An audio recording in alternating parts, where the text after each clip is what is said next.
Students, जब किसी wire में से करंट फ्लो करता है तो ड्यू टू चार्जेस फ्लो करता है। हमने ये स्टडी किया हुआ है। और वो चार्जेस की वजह से कंडक्टर के एक सिरे से, वायर के एक सिरे से दूसरे सिरे की तरफ फ्लो करता है।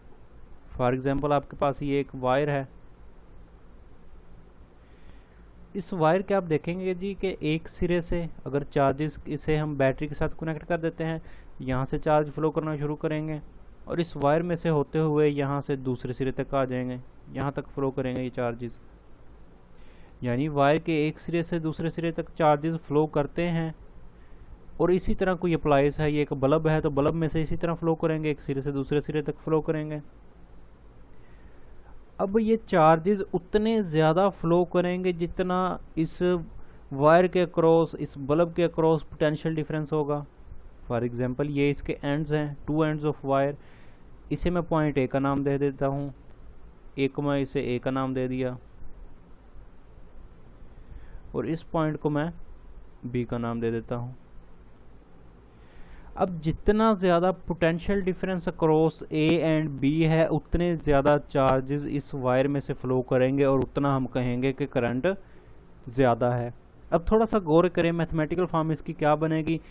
फॉर एग्जांपल इसका पोटेंशियल डिफरेंस ज़्यादा है between A and B. Potential difference ज़्यादा है तो करंट भी ज़्यादा है। पोटेंशियल डिफरेंस कम है इस वायर के एंड्स के अक्रॉस तो करंट भी कम है। तो मैथमेटिकल फॉर्म क्या बनी, जितना ज़्यादा पोटेंशियल डिफरेंस हो रहा है उतना ज़्यादा करंट हो रहा है, जितना कम पोटेंशियल डिफरेंस हो रहा है उतना कम हमारे पास करंट हो रहा है, उतना कम फ्लो ऑफ चार्जेस हो रहा है इस वायर में से। यानी कि पोटेंशियल डिफरेंस और करंट एक दूसरे के डायरेक्टली प्रोपोर्शनल है। डायरेक्टली प्रोपोर्शनल हमने पढ़ा था कि एक चीज़ के ज़्यादा होने से दूसरी चीज़ भी इंक्रीज़ होती है एक चीज़ के इंक्रीज़ होने से। तो हम यहाँ से लिख सकते हैं कि इसकी इक्वेशन करंट जो है, फॉर एग्जांपल आई से डिनोट करते हैं हम करंट को। तो आई जो है करंट वो डायरेक्टली प्रोपोर्शनल है पोटेंशियल डिफरेंस के, यानी कि वायर के एंड्स के अक्रॉस पोटेंशियल डिफरेंस, ये एंड ए और एंड बी के अक्रॉस जितना पोटेंशियल डिफरेंस होगा उतना ज़्यादा करंट फ्लो करेगा इस कंप्लीट वायर में से। तो इसे हम ये फॉर्म दे सकते हैं। अब प्रोपोर्शनैलिटी ख़त्म करने के लिए हम हमेशा एक कांस्टेंट यूज़ करते हैं। कांस्टेंट यहाँ पे हम आर यूज़ करेंगे। I is equal to, proportionality ख़त्म कर दी हमने,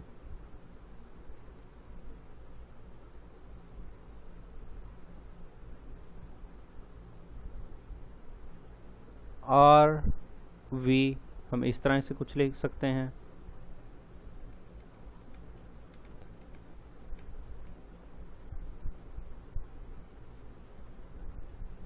प्रोपोर्शनैलिटी हम आर यूज़ करेंगे यहाँ पे।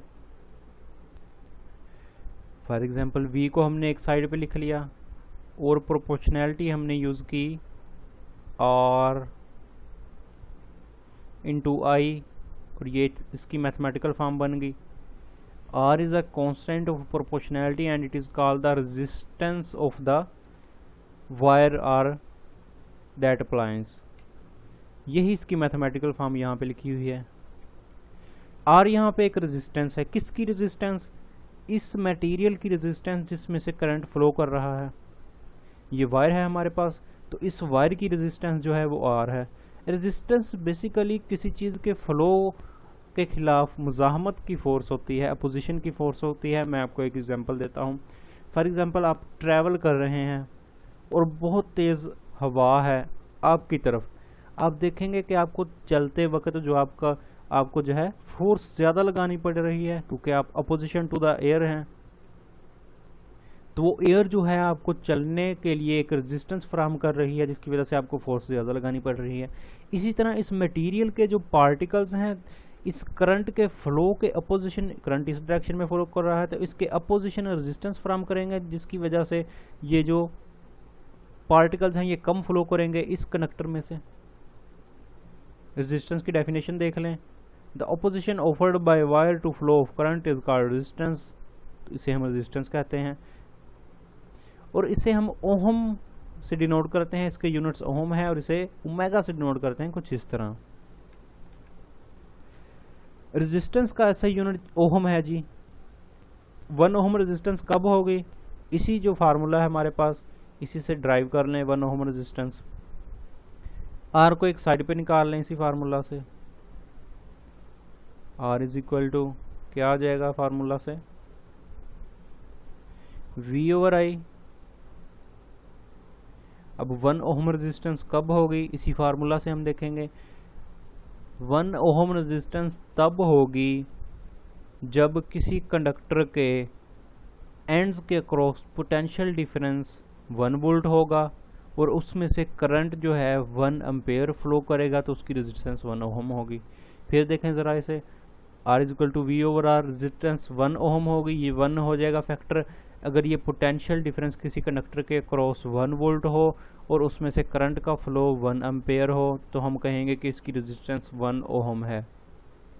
तो ये था जी इसका ऐसा यूनिट रेजिस्टेंस का। अब एक और बात यहाँ पे जो समझने वाली है, लास्ट में ओहम्स लॉ की डेफिनेशन में लास्ट में हमने लिखा है कि फिजिकल कंडीशन नॉट चेंजेस, कि इसकी फिजिकल कंडीशन चेंज नहीं होनी चाहिए।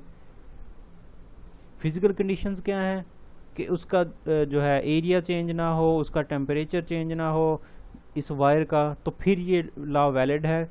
कुछ के लिए ये लॉ वैलिड होता है और कुछ के लिए ये ओहम्स लॉ वैलिड नहीं होता। तो ऐसे डिवाइसेस, ऐसे अप्लाइंसेस, ऐसे मटेरियल जिनके लिए ओहम्स लॉ वैलिड है उसे हम ओहमिक कंडक्टर कहते हैं, और जिनके लिए वैलिड नहीं है उसे हम नॉन ओहमिक कंडक्टर कहते हैं। अब एक और बात जो आपकी बुक में मेंशन है यहाँ पे, कि अगर हम ग्राफ बनाना चाहें वोल्टेज और करंट के क्रॉस, तो एक स्ट्रेट लाइन होगा। किस तरह स्ट्रेट लाइन होगा, जरा यहाँ पे देखें जी। ये हमने ले लिया y एक्सिस और ये हमने ले लिया जी x एक्सिस। यहाँ पे हमने वोल्टेज की पैमाइश ले ली और x एक्सिस पे हमने करंट को ले लिया। अब ज़रा गौर करें इस पॉइंट पे, ये जो पॉइंट है 0 व 0, यहाँ पे वोल्टेज 0 है तो करंट भी 0 है, तो ये पॉइंट 0। वोल्टेज हमने इंक्रीज़ कर दिया, फॉर एग्जांपल इस पॉइंट पे आ गए, वोल्टेज हमने 1 वोल्ट कर दिया। जब वोल्ट हमने इंक्रीज़ करेंगे तब जो है हमारे पास करंट भी इंक्रीज़ होगा, क्योंकि हमने ओहम्स लॉ में पढ़ लिया है कि वोल्टेज ज़्यादा होंगे तो करंट ज़्यादा होगा, तो करंट भी 1 एम्पेयर हो गया। इस तरह वोल्टेज हमने 2 कर दिए तो करंट भी यहाँ पे 2 हो गया। अब इन पॉइंट्स को मिलाते जाएं, इस पॉइंट को हमने मिलाया, इसी तरह इस पॉइंट को हमने मिलाया। वोल्टेज को हम और इंक्रीज कर दें, वोल्टेज को 3 कर दें, करंट भी यहाँ पे 3 हो गया। इन दोनों पॉइंट को हमने मिलाया।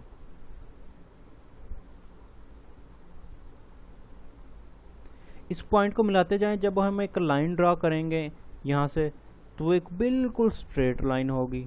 ओहम्स लॉ है उसके लिए वोल्टेज और करंट की जो है स्ट्रेट लाइन ग्राफ है जो आप